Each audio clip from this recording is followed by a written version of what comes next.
todos os sítios, é carregar e armazenar. Porque o instinto de armazenamento é uma coisa extraordinária nos enxames. O instinto de armazenamento é uma das características que faz com que possamos ter a apicultura, não é? Vamos expandindo, vamos dando espaço, desde que haja oferta de néctar e de pólen, o enxame vai crescendo. E a gente diz, e quando é que isso acaba? Bom, há de acabar, há limites biológicos, mas é verdade que temos casos de super colónias extraordinárias a produzir 100, 150 kg de mel de um enxame. Portanto, é de facto, são aspectos interessantes. Isto é uma entrada na tábua do voo, visto do lado de dentro, são as abelhas a carregar, veem como elas vêm carregadinhas. Isto é a imagem, não sei se é expressivo, mas vê como elas vêm pesadíssimas.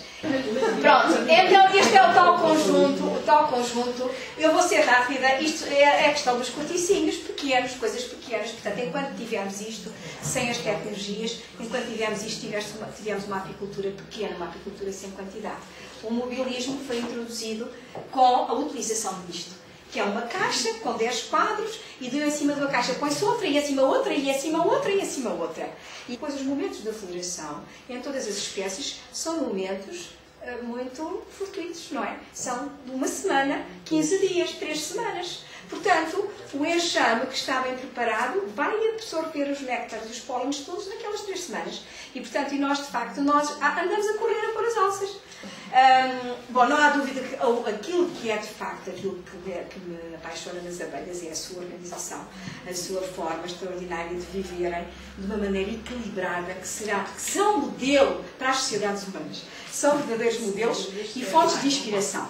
Porque, de facto, elas funcionam de uma maneira global. Nós dizemos que o enxame é como um super-organismo. Nós não conseguimos distinguir, retirar uma abelha do conjunto. Uma abelha sozinha não faz nada. Uma abelha sozinha não se limpa, não se lava, não coleta ar, não faz nada, não faz o mel. Uma abelha vai buscar o néctar, mas o mel é uma sucessão, sem cessar, de atos que se sucedem sucessivamente. E são 800 a 900 bocas que se tocam, néctar que sai, que se desidrata, que incorporam glândulas salivares, enzimas, e o mel sai no fim. Mas são aquelas 50 ou 60 ou 70 que conseguem fazer uma gotinha de uma coisinha que ainda não é mel, que depois é depositado, e depois é as outras todas a aquecer e a arejar, que vão permitir sair a umidade do mel. Reparem, esta imagem que está aqui, vejam, elas estão a fazer o quê? Elas estão a levantar o abdômen, há uma glândula que está ali, que é a glândula de Nasonoff, que produz uma feromona extraordinária, que é uma feromona de agregação. Aquelas abelhinhas, a gente vê isto todos os dias no apiário, estão a comunicar com o enxame, emitindo, por via química, a produção de feromonas, e que estão a dar indicações de venham cá todas, venham cá, que nós temos informações. Temos informações de quê? Encontramos um centro de néctar extraordinário, encontramos um eucalipto camaldulensis em agosto, no Alentejo, cheio de flor, não é?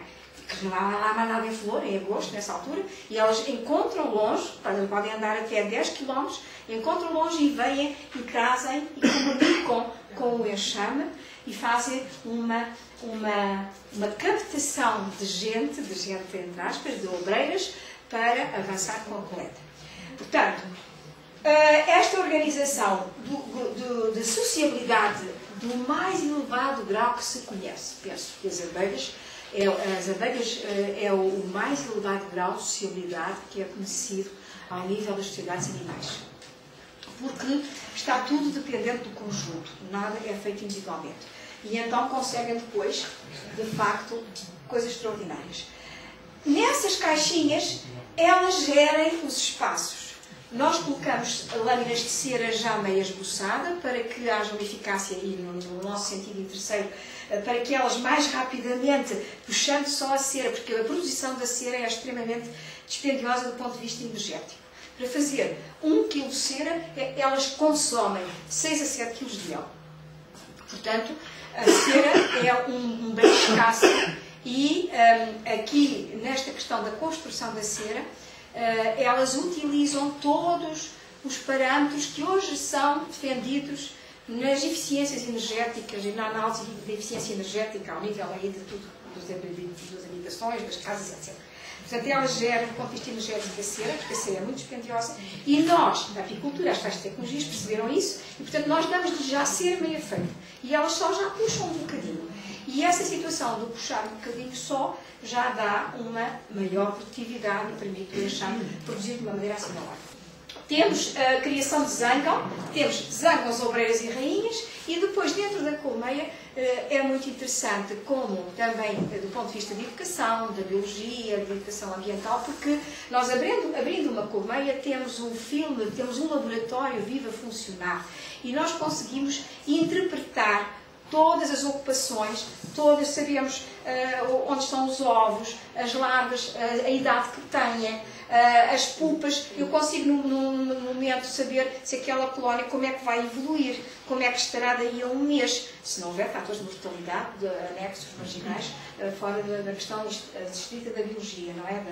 Da colmeia. Mas, portanto, por exemplo, em cima vêm os opérculos de obreira, daqui vai sair uma obreira, daqui vai sair um zângão. E, portanto, as várias ocupações de espaço dentro da colmeia são geridas globalmente pelo enxame. Eu falo em determinismos biológicos, é o determinismo biológico do conjunto do enxame que faz com que a rainha vá pondo ovos, em dado momento põe ovos fecundados, os ovos fecundados dão obreiras. A rainha está jovem, está cheia de esperma, está no primeiro ano de vida e de atividade, mas a dado momento aquela rainha meia para de pôr ovos fecundados e começa a pôr ovos que não são fecundados. E este vetor, esta mudança opera como? Opera comandada pelo conjunto todo de obreiros e pelas questões da ecologia, do clima, porque os zângãos aparecem na colónia em dados períodos do ano, que são os períodos que estão relacionados com os voos nupciais das rainhas, e portanto, tudo isto de uma forma muito organizada, mas que é, dizemos, a rainha é quem manda. Não, a rainha determina do ponto de vista químico, quem trabalha são as obreiras, e o conjunto das obreiras é que toma decisões relativamente, decisões que são comandadas do ponto de vista químico e de oferta de temperatura, de ecologia, de oferta de alimento, e há momentos em que a rainha positivamente passa a pôr ovos não fecundados. E isto só resultante de uma modificação que as próprias obreiras fazem no tamanho do alvéolo. E que, como é maior, o ovo cai sem a constrição e passa pelos ovidutos e é colocado sem fecundação. E, portanto, mas tudo isto opera com determinismos do enxame, da sociedade. Outro aspecto interessantíssimo é a questão de que é outro aspecto que também nos entusiasma muito a nós, e que também é verdade que as abelhas, a idade da obreira tem a ver, ao longo da idade, vai amadurecendo os vários sistemas biológicos, os vários órgãos, e vai tendo capacidades de fazer coisas diferentes. E eu posso dizer, e faço às vezes esse exercício é uma das brincadeiras que costumo fazer, e dizer, agora vocês vão dizer a idade das abelhas. Então vamos ver. A abelha que está a coletar ali na azeda, ou que está ali no equio, ou numa coisa espera, que idade tem? Mas é possível saber a idade que a abelha tem. É possível saber a idade que a abelha tem em função daquilo que ela está a fazer. Portanto, as abelhas que estão agarradas à criação, estão a produzir geleia real, estão a alimentar larvas, estão até aos 10 dias de idade, é a primeira semana, e é aquilo que está ali. Inicialmente têm um período de 5 dias, que são abelhas que se mexem ainda mal, ainda estão cheinhas de pelos, acabaram de nascer, mas já começam a trabalhar de limpeza. Não é? Começam a limpar os alvéolos. Depois dos 5 aos 10 são as abelhas amas, que produzem geleia real. Portanto, quando eu puxo um quadro com criação, todas as abelhinhas que estão lá em cima, eu sei que aquelas abelhas têm até 10 dias de idade. Isto é muito importante para a parte do manejo da apicultura e para a parte da tecnologia apícola, porque no fundo, conhecendo estes pormenores do comportamento e da biologia, fazemos o que queremos delas um pouco. No fundo, damos-lhe, como é que eu digo, manipulamos-las no nosso interesse. Portanto, a fase de recoleção é uma fase já do final da vida, que é engraçado, já é a fase que amadurece a parte musculatória, de voo, tem as glândulas salivares muito desenvolvidas e avançam saem de casa. Portanto, as abelhas que andam em cima das flores são abelhas que têm normalmente já mais de 20 dias de idade, já está depois. E depois, tudo isto se passa muito rapidamente, porque as abelhas, a duração da vida está dependente da intensidade de trabalho. E a intensidade de trabalho, por exemplo, varia com as estações apícolas, e na plena primavera uma abelha não dura mais do que mês e meio. Por isso é muito comum vocês verem uma mortalidade acentuada junto às colmeias fortes, porque morrem constantemente se renovam, constantemente morrem. Portanto, há uma renovação completa. Este aspecto das capacidades de trabalho são interessantes. Este também, mas isto também tem a sua duração, como todas as espécies, e isto é claro que estes aspectos do ovo, larva, da pré-pulpa, pulpa e adulto é muito importante conhecer nas várias castas. E é com base nestes conhecimentos que nós podemos prever o desenvolvimento das colmeias e adaptá-las àquilo em que estamos interessados. Tem aqui imagens, vejam a tal geleia real, portanto os ovos o ovo acabado de pôr está muito direitinho, o primeiro dia, no segundo dia, ao fim de 24 horas, inclina a 45 graus, o terceiro dia deita, o quarto dia acaba o desenvolvimento embrionário e eclode a larva. A larva, quando ela eclode, já houve obreiras que se preocuparam e foram injetar a geleia real lá dentro. Aquela massinha branca que está ali no ponto 2, aquela massa leitosa branca, é a dita geleia real, que é produzida pelas abelhas obreiras na primeira semana de vida, até aos 10 dias, e que é de facto aquela substância extraordinária nas abelhas e que hoje pode ser explorada do ponto de vista também como um produto interessante. Todas as larvas nos primeiros 3 dias, aquelas que estão ali na posição 2, comem geleia real e comem como é à boca, estão metidas no meio de geleia real, que é próprio porque não se movimentam. Estas espécies, essas larvas não se movimentam, estão dentro dos alvéolos. Isto é uma estratégia extraordinária da fixação, não é? A larva não se desloca. Então, elas deitam a geleia real para cima e comem.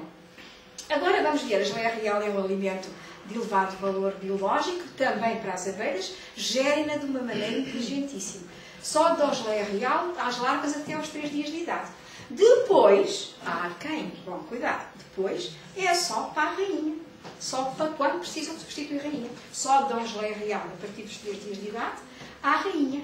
Aliás, a rainha é uma rainha, pelas razões todas, porque tem características tróficas de ser alimentada ao longo de toda a vida com geleia real. Portanto, e é essa situação da geleia real que lhe vai dar aquelas competências extraordinárias que tem ao longo da vida. São aspectos do que já falei. Depois, a rainha é esta tal, a rainha, e é uma maneira engraçada.